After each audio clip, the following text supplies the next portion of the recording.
윤석열 대통령에 대한 지지 발언을 해서 화제를 모았던 사람이 있죠. 바로 한국사 일타 강사 전한길 씨 이야기를 해보겠습니다. 12.3 비상계엄 사태 전후에 나타난 더불어민주당의 정치 행보를 강하게 비판하고 나섰는데요. 일단 그 목소리 먼저 들어보시죠. 근데 전한길이 선관위 비판했는데 민주당 측을 고발했어요. 네. 이건 아니다. 왜냐하면 그래도 일타 강사라는 전한길한테 인도할 때 정도면 내 제자들 2030 세대 힘없는 애들은 아무데나 고발하면 무서웠으면 아예 유튜브도 꺼야 되고 이래야 되잖아요. 이거는 아니다. 이거는 전체주의로 가는 거나 공산주의로 볼 수 있는 것이 이런 건 민주주의가 아니죠. 자, 이 전한길 강사, 일타 강사, 유명 강사입니다. 예능에도 나오고 했었는데 저희 채널 A에 출연했습니다. 그래서 나는 선거관리위원회를 비판했는데 고발은 민주당한테 당했다 라면서 억울함을 토로했습니다. 자, 일단 허준 변호사님, 민주당이 왜 고발을 한 겁니까? 전한길 씨를 어떤 이유로?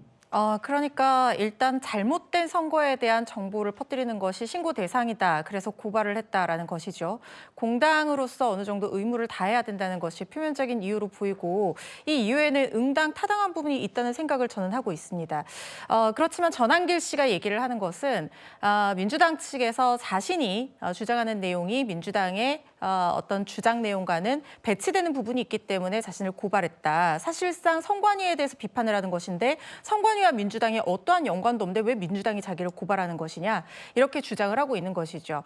전한길 씨가 지금 주장하는 내용이 이 부정선거에 대한 의혹인데 이것이 사실상 12.3 비상계엄 사태의 어느 정도 촉발 원인 중에 하나로서 지금 주장되고 있는 것이다 보니까 이 부분에 있어서는 야당 쪽에서는 상당히 반발하는 목소리가 있는 것이고요. 그렇기 때문에 민주당에서도 굉장히 적극적으로 대응을 하고 있는 상황으로 보이고 또 그렇기 때문에 반대로 전한길 씨 입장에서는 민주당에 대해서 지지하지 않는 목소리, 좀 구체적으로 말씀드리면 전체주의나 공산주의지 민주주의가 아니다라고 하면서 민주당을 계속 비판을 하면서 양측이 공방을 벌이고 있는 상황으로 보입니다. 그냥 일반 인기를 끌기 위한 유튜버도 아니고 대한민국에서 중고생이면 누구나 알만한 한국사를 가르치는 일타 강사입니다.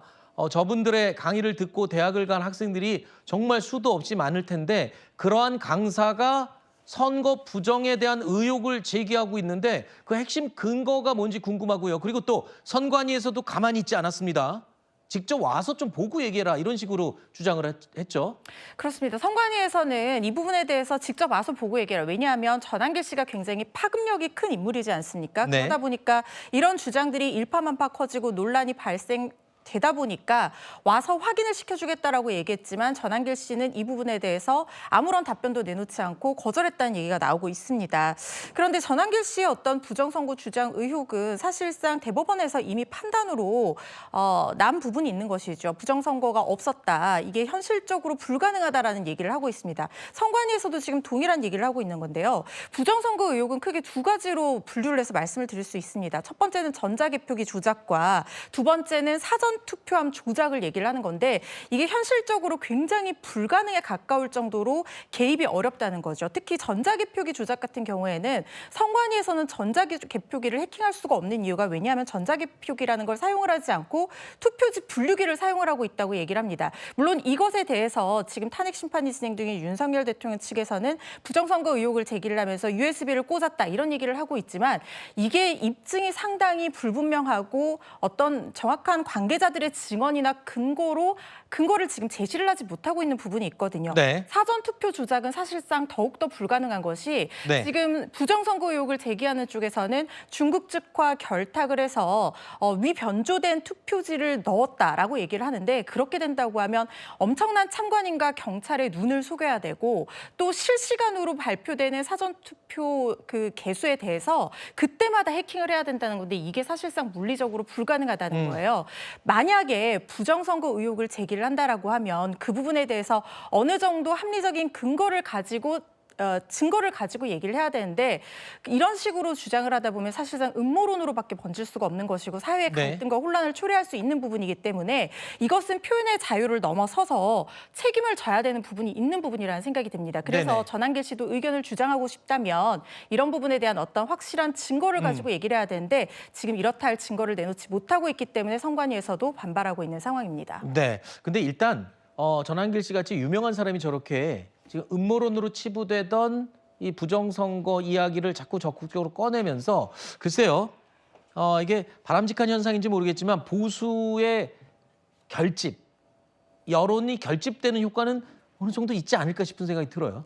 근데 꼭 그렇지는 않다고 봐요. 그래요? 왜냐하면 대통령이 지난 탄핵 심판 과정에서 했던 얘기가 뭐냐면 부정선거론자는 아니다라는 네. 취지의 얘기를 하면서 사실은 이런 여러 가지 얘기가 있기 때문에 과연 그런 얘기들이 가능한 시스템인지를 점검할 필요가 있었다라고까지 얘기하거든요. 그러니까 지금 저분이 하는 얘기가 부정선거에 대해서 믿는지 안 믿는지 모르겠지만 네. 이런 얘기들이 있다. 이 정도를 만약에 얘기를 했다면 네. 그게 과연 고발 대상인지는 모르겠어요. 물론 적절하진 않을 수 있죠. 그런데 네. 저런 얘기를 하는 것들을 다 고발하게 되면 글쎄 저걸 어떻게 입증하죠? 허위사실이라는 점을 어떻게 입증하는지 모르겠습니다. 네. 하여튼 그런 취지에서 보면 보수 민심이 집결할 수도 있지만 반대로 중도 민심 떠날 수도 있기 때문에 저는 글쎄 민심 결집용으로 저렇게 한다는 것은 전략상 맞지 않다고 봅니다. 전한길 씨 같은 경우에 표현의 자유다. 내가 하고 싶은 말 나가서 하는데 왜 뭐라 그러냐라고 해도 또 야구권에서 뭐라고 할 말은 없겠어요. 그러니까 이제 그걸 굳이 민주당이 나섰다는데 이제 문제가 있는 거죠. 네. 민주당이 요즘 뭐 민주교도소인가요? 거기 뭐 고발하면 교도소에 가지 않습니까? 이제 그러니까 이게 논란이 되는 것이고 전한길 씨도 워낙 영향이 큰 분이기 때문에 저는 이런 전한길 씨 같은 사람의 주장이 그냥 단순히 한 명의 표현의 자유와는 다르다고 저는 봅니다. 아하. 그렇기 때문에 신중하게 기해야 되고 특히 이 관련된 문제에 대해서는 사실 이제 채널A의 동정민 앵커가 만들어 놓은 이 동영상을 보시면 네. 선관 입장과 또 윤 대통령이 제기한 입장에 대해 아주 자세하게 되어 있습니다. 네. 그런 거라도 일단 상황을 파악을 하고서 이야기를 했더라면 좀 더 설득력이 있을 텐데 지금 대통령도 처음에는 부정선거다고 주장을 했다가 또 헌재 심판에 가서는 아니 확인하려고 했던 거다라고 또 말을 좀 바꾸지 않습니까? 네. 그러니까 이런 부분은 좀 더 책임 있는 사람들이 좀 더 확실한 어떤 근거와 이걸 가지고 해야 국민들이 좀 오도가 되지 않을 것 같습니다. 민주당 측이 전한길 씨에 대해서 공격을 한다. 전한길 씨 입장에서는 이렇게 주장을 하고 있죠. 그러면서 공격의 이유를 이렇게 설명하고 있습니다. 노무현 재단의 공격이 본격화된 것 같다. 이렇게 본인은 분석하고 있습니다. 그러면서 자신은 원래 노사모였다. 이렇게 입장을 밝혔습니다. 노사모 주진분들 왜 침묵하냐고. 이게 과연 맞습니까? 예? 우리가 그동안 민주화 운동했던 사람들이 원했던 게 이거냐고. 예. 예? 이거는 원칙과 상식이 다 무너지잖아요. 예. 그분들께 저는 말씀 묻고 싶어요. 거꾸로. 전한길이 노사모 추진하고서 야 정말 노사모를 배신해 꺾이고 있네. 노무현 정신이 뭔데 함부로 노무현 정신을 이렇게 가져가서 정치로 이용하지 말라고요. 네. 자, 정치적인 공방이 거세질수록 글쎄요. 저런 경우에는 또 아이러니컬하게도 역설적이게도 SNS 채널 구독자가 급증하고 있습니다. 이 듣고 싶은 이야기를 듣는 사람들의 마음은 여기서 강하게 나타나는 것 같습니다. 그러니까 먼저 이제 그 얘기를 좀 해야 되겠다. 노사모 출신이라고 뭐라 하는 게 아니고 하든 말든 상관없어요. 노사모 출신은 아니든 그게 중요한 게 아니고 이미 법원에서도 그리고 몇 차례 걸쳐 국가기관이 몇 번이나 조사해서 부정선거 없다고 얘기한 걸 가지고 그걸 가지고 또 부정선거가 있다고 얘기하니까 문제가 되는 겁니다. 본인이 노사모가 아니고 이게 문제가 아니고요. 그런 얘기를 왜 저렇게 유명한 강사 되시는 분이 아니 합리적으로 판단하셔서 얘기를 하셔야지 국가기관이 다 결정해서 결론 나온 문제 가지고 그걸 부정선거가 있다고 얘기를 해버리면 그거에 대해서 문제를 제기하는 거고요. 그러니까 민주당에서 이렇게 고발하는 것은 지금 가짜뉴스에 대해서 대책을 세우고 가짜뉴스 있을 때마다 고발을 하고 있어요. 그러니까 그 차원에서 한 거지 전한길 씨니까 했다 또 뭐 노사모 출신이니까 했다 이런 건 말이 안 되는 것이고 또 이제 말씀하신 것처럼 이게 사실은 극단적으로 어떤 주장을 하는 것은요. 유튜브에서 지지자들 아니면 보는 사람들 이런 사람들이 더 많이 오게 만드는 요소로 작용하는 것이기 때문에 어떤 의도를 했는지 모르겠지만 저런 이제 뭐 극단적인 주장이 사람들을 모으는 데는 도움이 됐을 거라고 생각합니다. 네.